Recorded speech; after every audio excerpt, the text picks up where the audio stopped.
This is shuttle launch control. T-minus 3 hours in holding. Just under 44 minutes remaining in this built-in hold. And joining us now is Joe Delay. He is the STS-135 payload manager, and he has been busy for some time stocking Atlantis with all of the supplies and spare parts that the space station is going to need for the next year or so. Joe, first of all, tell us: is the understanding basically correct that this is a logistics flight? Is that what this is intended primarily to do for us?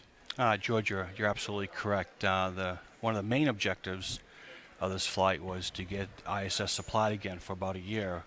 Cargo, supplies, personal items, spare parts, science experiments, and as you mentioned, we have the MPLM filled with all these supplies up to about 8,200 pounds, which is volume-wise the most we've ever brought up in the past. So this is a very important mission for all of us.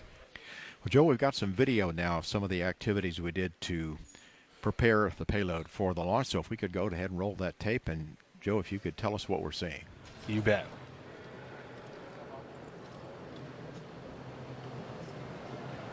Okay, so it looks like we're in the SSPF, and they're getting ready to install the RRM onto the external carrier. That is the remote refueling mission, and this is a very unique experiment for us. It's kind of a first of its kind, where they're going to be robotically checking out and experimenting how to refuel aircraft on orbit, and we'll be watching that very carefully for future missions.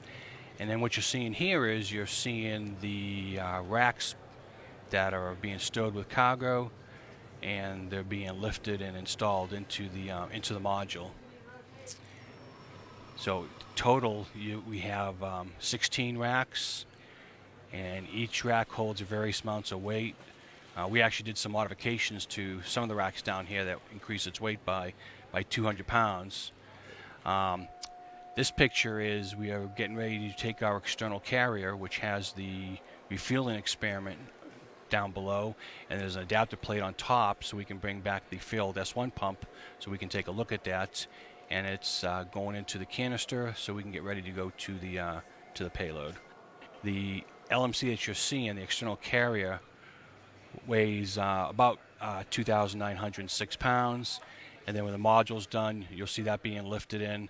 That weighs 25,359 pounds total weight, and you can see it's very tight. Volume-wise, a lot of packing went into the module.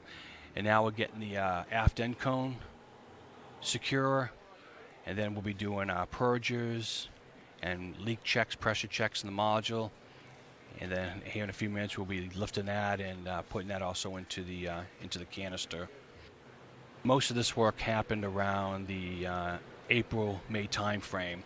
The goal originally was to get the payloads out to the pad based on the original launch date of June 28th at L-12, because we wanted to keep the hatch open as late as possible so we can make sure we get all the assigned cargo into the MPLM.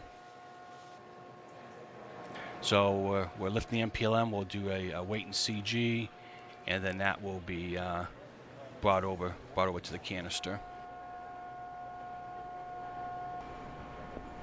Really interested, going back to the robotic refueling mission, it's the future refueling and repair of on-orbit spacecraft. The robotic refueling mission will perform what we call representative tasks, George. We're going to be turning valves, opening up QDs, transferring simulated fuel. The objective here is to prove that we can do that in space and eventually have robotics go up and service and repair on-orbit spacecraft and satellites.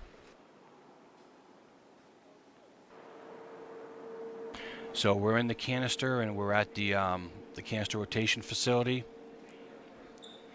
and that was around June 14th of this year, and we're going vertical, and then from there we'll go out to the pad 2 days later, which will